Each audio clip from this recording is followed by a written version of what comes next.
فعاش القلب إخلاصا وصرت تحوم كالطير تحلق في ثقافات وتنهل من ربى الخير.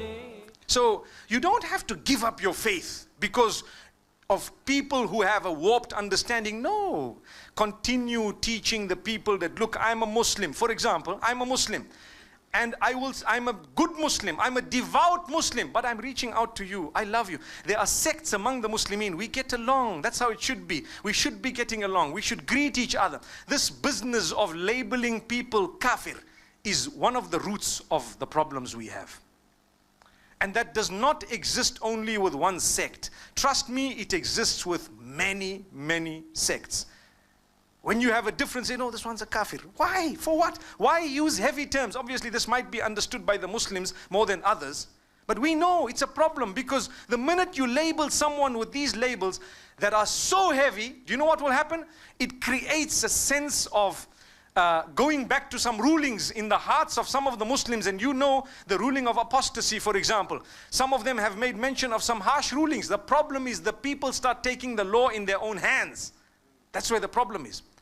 A few days ago, I saw a clip on YouTube. There is a singer called Junaid Jamshed. I don't know if you heard that name. What happened to him is, he's a Pakistani. In one of his talks, he was a singer. And he turned to the Deen and he became a little bit more serious about his faith. But still, he was promoting something, saying something. In his statements, you know, we are human beings. I'm sure we have a slip of the tongue now and again. It's normal. Look, I'm speaking to you without a paper. So it's definitely possible. In fact, I would have slipped up here and there, either linguistically, I might have said one or two things, I may not have finished what I started and so on. It's normal. Human beings, that's what we are. Someone picked something and said, this man is blasphemous against Aisha radiallahu anha. The man apologized and he did it publicly and he put it up on all forums. But 2 days ago, he landed at the airport in Lahore and a group of Muslims with big beards, they started beating him up. And they broke his glasses and they were hitting him.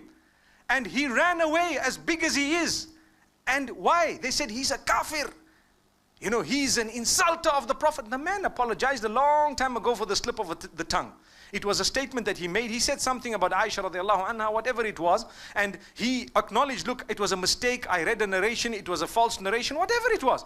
But they beat him up. Those are the ones who are listening to the others, who is sitting back in their little parlors, calling this one kafir, that one kafir. What happened? As a result, the public took the law in their own hands to hit him.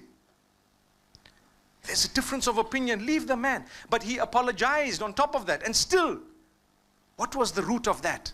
It was because someone somewhere called him a kafir. That's what it is. Relax. If I have a difference with you, I could say, my brother, this is a deed of disbelief.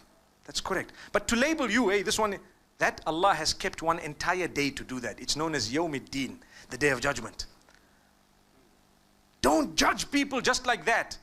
If people were non-Muslim and they accepted Islam, or people were sinful and they came to the right path, remember there would also be people on the right path who later become sinful. It could be.